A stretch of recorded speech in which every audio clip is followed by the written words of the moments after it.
사사기 10장 6절에서 18절까지 다 같이 성경을 공부하겠습니다.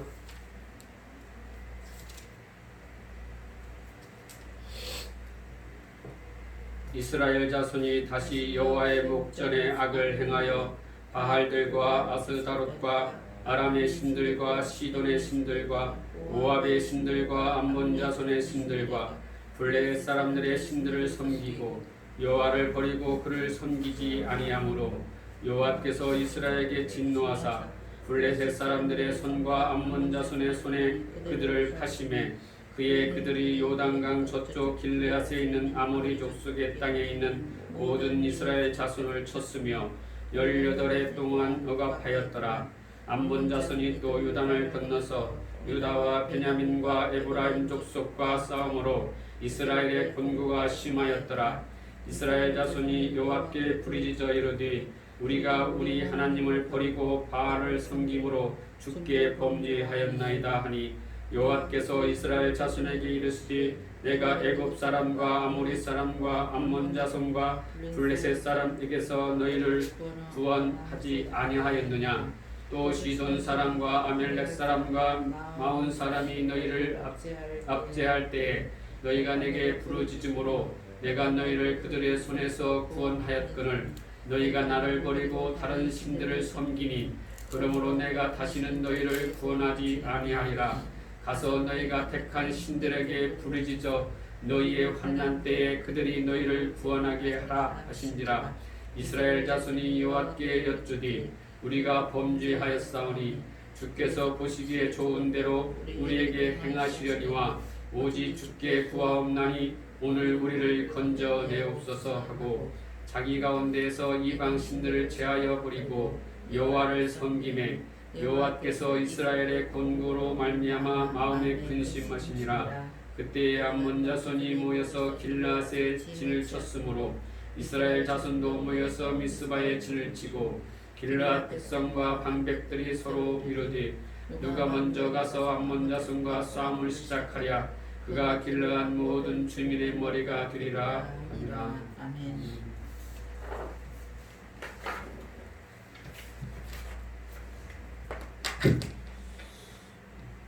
계속해서 사사기 강의 설교를 하겠습니다. 사사기 1장부터 지금 9장까지 마치고 오늘은 10장으로 넘어갑니다.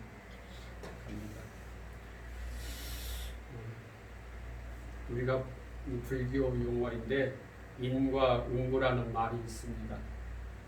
사전적인 뜻은 행위의 선악에 대한 결과를 후에 받게 된다는 말로 흔히 죗값을 치른다는 개념을 나타낼 때 쓰이는 한자 성어이지요. 자신이 행한 행위에 대한 보응입니다. 선한 일을 하면 좋은 것으로 보응하고 악한 일을 하면 좋지 않은 것으로 보답을 받는다는 것이죠. 불교에서는 이 땅에서 좋은 일을 많이 한 사람은 다시 사람으로 태어나고 악한 일을 많이 하고 한 사람들은 동물로 태어난다는 이렇게 윤희설을 주장하고 있죠. 그래서 인과 응고는 불교에서 쓰이는 많은 용어이지요.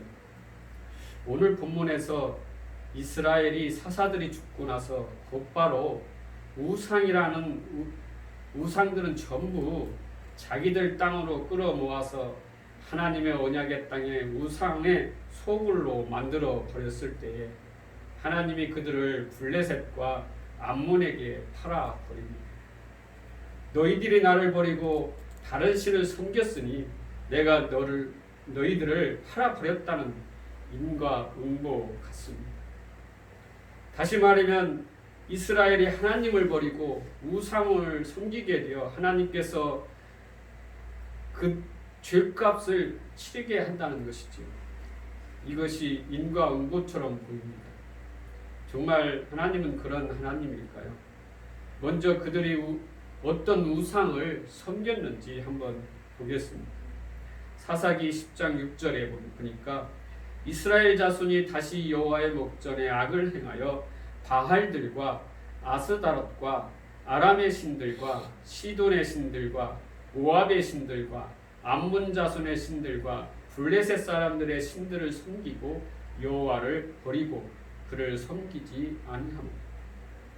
이 말씀처럼 이스라엘이 우상을 섬기는 자리로 또 내려가자 하나님께서는 대적들을 들어서 이스라엘을 치십니다. 그때 이스라엘이 늘 그랬던 것처럼 하나님께 다시 부르짖고 있습니다. 10절에 보니까 이스라엘 자손이 여호와께 부르짖어 이르되 우리가 우리 하나님을 버리고 바알들을 섬김으로 주께 범죄하였나이다 말씀하고 있습니다.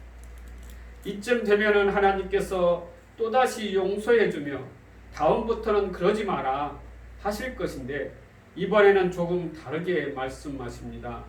하나님께서 이스라엘에게 마치 심술을 부리듯이 나한테 그러지 말고 너희들이 섬기는 신한테 가서 도와달라고 그래 라고 하나님께서는 말씀하시죠. 오늘 본문 11에서 14절 여호와께서 이스라엘 자손에게 이르시되 내가 애굽 사람과 아모리 사람과 암몬 자손과 블레셋 사람들에게서 너희를 구원하지 아니하였느냐? 또 시돈 사람과 아멜렉 사람과 마온 사람이 너희를 압제할 때에 너희가 내게 부르짖음으로 내가 너희를 그들의 손에서 구원하였거늘 너희가 나를 버리고 다른 신들을 섬기니 그러므로 내가 다시는 너희를 구원하지 아니하리라. 가서 너희가 택한 신들에게 부르짖어 너희의 환난 때 그들이 너희를 구원하게 하라 하십니다. 하나님께서 이와 같이 말씀하시니까 이스라엘이 다시 하나님께 매달리며 자기들이 섬기던 우상 신상들을 다 부수어 버립니다. 그리고 하나님 앞에서 좀 더 분명한 회개의 모습을 연출하고 있습니다. 오늘 본문 15, 16절에 이스라엘 자손이 여호와께 여쭈되 우리가 범죄하였사오니 주께서 보시기에 좋은 대로 우리에게 행하시려니와 오직 주께 구하옵나니 오늘 우리를 건져내옵소서 하고 자기 가운데에서 이방 신들을 제하여 버리고 여호와를 섬기매 여호와께서 이스라엘의 곤고로 말미암아 마음에 근심하십니다. 대부분의 성경 주석을 보면은 이 부분을 해석하기를 이스라엘의 철저한 회개가 하나님의 긍휼을 다시 불러일으키게 되었다고 해석을 하고 있습니다. 그러니까 회개를 하려거든 우상을 부수기까지 철저하게 회개를 해야 한다고 말하고 있지요. 정말 이스라엘이 철저한 회개를 함으로써 하나님께서 다시 그들을 건져내신 것일까요? 오늘 본문 15절에 보시면 성경이 지금 이스라엘이 하나님 앞에 회개를 하고 있다는 것에 초점을 맞추고 있지 않고 있음을 알 수가 있어요. 이스라엘은 하나님이 무슨 일을 하여도 좋으니까 일단 우리 먼저 구원해 주십시오 라고 부르짖고 있는 것이지요. 회개는 나의 안위를 챙기고 문제를 해결하려는 목적으로 하는 것이 아닙니다. 회개란 저는 죽어 마땅한 존재이니 하나님 마음대로 하세요 라는 하나님께 모든 것을 맡기는 것입니다. 그런데 이스라엘은 우상의 신상을 부수고 부르짖으면서 자기들의 안위를 챙기고 있어요. 그러니까 간단하게 말해서 회개해 줄 테니까 내 소원을 들어달라는 억지를 부리고 있는 것이지요. 이것은 진정한 회개가 아니라 가짜 회개인 것입니다. 16절 마지막 부분에 보시면 좀 더 분명하게 이해가 될 것입니다. 거기에 보면 하나님께서 이스라엘의 부르짖음을 들으시고 그들의 곤고를 인하여 마음에 근심을 하셨다고 하십니다. 거기에서 곤고라고 번역이 된 단어는 히브리어 아말이라는 단어로 고통, 고난이라는 의미도 있지만은 사악함, 진절이 나는 노력이라는 의미로 사용되는 단어입니다. 그리고 마음에 근심하셨다는 말은 걱정을 하셨다 혹은 안타깝게 여기셨다라는 말도 있지만 몹시 싫어하다, 낙심하다 라는 의미의 카짜르라는 단어에서 번역이 된 것입니다. 그러니까 다시 번역하면 하나님께서 이스라엘의 사악함을 몹시 싫어하셨다는 말입니다. 무엇을 사악하게 여기셨다는 말입니까? 이스라엘이 하나님께 부르짖었을 때 하나님께서 거절하시자 우상의 신상을 부수는 실제 행동을 보여주시고 있지요. 하나님이 그들의 그런 행동을 믿지 않게 하셨다는 말입니다. 믿어주지 않았을 뿐 아니라 그들의 사악한 의도를 몹시 싫어하셨다라는 말입니다. 그 가짜라는 단어가 똑같이 쓰인 곳이 있어요. 스가랴서 11장 8절에서 10절 한 달 동안에 내가 그 세 목자를 제거하였으니 이는 내 마음에 그들을 싫어하였고 그들의 마음에도 나를 미워하였습니다. 내가 이르되 내가 너희를 먹이지 아니하리라. 죽는 자는 죽는 대로 망하는 자는 망하는 대로 나머지는 서로 살을 먹는 대로 두리라 하고 이에 은총이라 하는 막대기를 취하여 꺾으니 이는 모든 백성들과 세운 언약을 폐하려 하였습니다. 8절에 보니까 싫어하였고가 오늘 본문에서 근심하고 번역이 된 카짜르라는 단어입니다. 그러므로 하나님은 신상을 부수면서 연극을 하는 이스라엘의 위선적인 회개의 실체를 알아차리고 그러한 이스라엘의 모습에 진저리를 치고 있는 것입니다.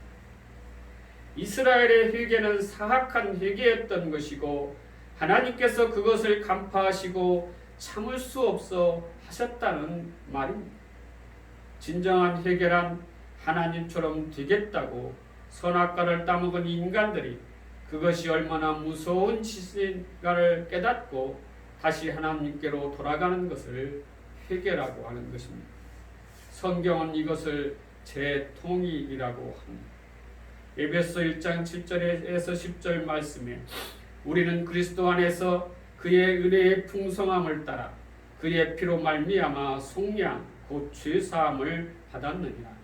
이는 그가 모든 지혜와 총명을 우리에게 넘치게 하사 그 뜻의 비밀을 우리에게 알리신 것이요 그의 기뻐하심을 따라 그리스도 안에서 때가 찬 경륜을 위하여 예정하신 것이니 하늘에 있는 것이나 땅에 있는 것이 다 그리스도 안에서 통일되게 하려 하십니다.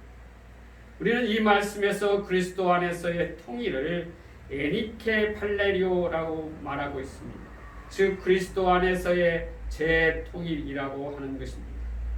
그 말은 만물이 그리스도 안에서 통일이 되었기 때문에 다시 재통일이 되었다는 그 말씀이죠. 그러니까 다시 말하면 의미의 접두어가 통일이라는 단어 앞에 붙어 있는 것입니다.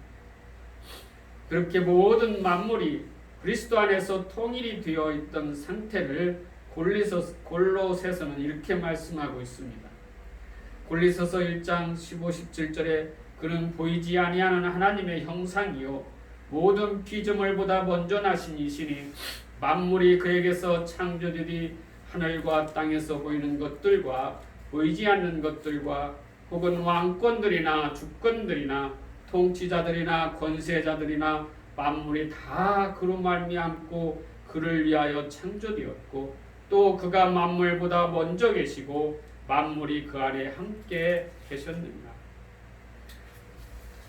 하늘에 있는 것들이나 땅에 있는 것들 심지어 천사들까지도 그리스도로 말미암고 그리스도를 위하여 창조가 되었다고 말하고 있습니다. 17절에 보시면 만물이 그 안에서 함께 섰다고 말하고 있어요. 그 말은 만물이 그 안에서 비로소 온전하게 되었더라라는 말입니다. 그러한 회개의 현실을 이해하기 쉽게 그림으로 보여주는 것이 창세기에 나오는 아담과 하와의 이야기인 것입니다. 하와는 아담의 것으로 아담을 위하여 아담 안에서 창조가 된 사람입니다. 하와 즉 신부는 신랑에게서 갈비뼈를 뽑아서 그 하와를 만들었지요. 그렇기 때문에 신랑에게서 나왔으므로 신랑에게로 들어가 한 몸이 되어야 비로소 완전한 존재가 될 수가 있는 것이지. 신랑도 마찬가지입니다. 신랑은 자기의 살과 뼈를 빼내어서 신부인 하와를 만들었기 때문에 신부가 신랑 안으로 들어와 신랑의 빈 곳을 채워야 신랑도 충만하게 이르게 된다는 것이죠. 그것을 바울이 이렇게 이야기하고 있습니다. 에베소 1장 23절에 교회는 그의 몸이니 만물 안에서 만물을 충만하게 하시는 이의 충만함입니다. 이것이 바로 교회인 신부와 신랑이신 예수 그리스도와의 관계를 훌륭하게 설명하고 있는 구절입니다. 그러한 신랑과 신부의 관계를 설명하기 위해서 하나님의 신부인 아담이 처음부터 완전한 존재로 지어지지 않은 것입니다. 하나님은 아담을 지으시고 생명나무 실과를 먹어야 영생을 얻을 수 있다고 하십니다. 어차피 영생을 주실 것이면 생명나무 실과고 뭐고 그냥 처음부터 영생하는 자로 만드셨으면 일이 편했을 것 아닙니까? 그런데 왜 번거롭게 생명나무 실과를 통해서만 영생의 상태로 들어갈 수 있게 하셨을까요? 하나님의 신부는 신랑을 먹어야만, 다른 말로 신랑의 희생을 통해서만 신랑 안으로 들어가 완전한 재통일을 이룰 수 있다는 이 구원의 교리를 설명해 주시기 위해서 아담을 처음부터 완전한 존재로 만들지 않으셨다는 것입니다. 요한복음 1장에 보면은 예수님 안에 생명이 있다고 말하고 있습니다. 그리고 그 생명을 먹어야 예수와 연합이 되어 영생에 이를 수 있다고 말하고 있습니다. 그게 요한복음 전체의 주제입니다. 그러므로 해결한 예수 안에서 나온 자들이 예수 밖에서는 생명의 길이 없음을 깨닫고 다시 예수에게로 돌아가 예수만 온전히 의지하는 상태를 해결하고 하는 것입니다. 그렇게 원래 한 몸이었던 두 존재가 다시 한 몸으로 재통일되는 것을 부부라는 관계로 보여주고 있지요. 그래서 부부를 한 몸이라고 하는 것입니다. 그러니까 부부는 한쪽이 다른 한쪽에게 완전히 먹혀, 다른 말로 완전히 희생을 해서 한 몸이 된 이들만을 가리키는 것입니다. 그리고 그 상태를 성경은 사랑이라고 말하고 있습니다. 그러므로 이 세상에 존재하는 사람 부부 중 진짜 부부는 단 한 쌍도 없는 것이죠. 왜냐하면 전부 두 몸이니까. 그리고 진짜 사랑의 관계 속에 있는 부부도 없습니다. 그것은 예수님과 교회가 진짜로 부부입니다. 진짜 사랑의 관계에 있는 것이 예수님과 교회의 관계, 부부라고 말할 수가 있습니다. 그러한 회개, 재통일의 현실은 나라는 존재를 포기하는 것이고 예수를 위한 존재였음을 아는 것이 회개라는 것입니다. 회개란 인간 스스로 할 수가 없습니다. 그래서 하나님께서 직접 내려오셔서 신부를 부모하는 것이 구원입니다. 마태복음에 보면은 잃어버린 양을 찾아가는 주인의 행위와 잃어버린 드라크마를 찾아낸 주인의 행위를 회개라고 말하고 있습니다. 그러므로 회개는 주님이 찾아오는 것이지 우리가 찾아가는 것이 아닌 것입니다. 오늘 본문에서는 이스라엘은 자신의 존재성을 챙기기 위해 회개를 가장하고 있습니다. 우리가 회개할 테니까 우리의 문제를 해결해 주십시오. 적군을 물리쳐 주세요. 라고 억지 회개를 꾸며내고 있는 것입니다. 그럼에도 불구하고 하나님은 입다라는 사사를 세워서 이스라엘을 대적의 손에서 건져내 주십니다. 그것은 하나님의 구원이 이스라엘의 회개를 근거로 하여 일어나는 것이 아님을 말하고 있지요. 하나님의 구원은 우상을 부수어버린 이스라엘의 기특한 행위나 눈물을 쏟는 회개의 부르짖음을 근거로 하여 인과응보로 보여주는 것이 아니라 하나님의 은혜로 주어지는 것임을 우리는 이 본문에서 읽어낼 수 있어야 하는 것입니다. 그러므로 주님의 십자가의 은혜가 우리의 죄악을 친히 담당하셨다는 것을 늘 감사하며 주님의 사랑과 은혜 안에 거하는 우리 모두가 되시기를 주님의 이름으로 축원합니다. 기도하겠습니다. 사랑의 아버지 하나님, 은혜와 사랑을 진심으로 감사를 드립니다.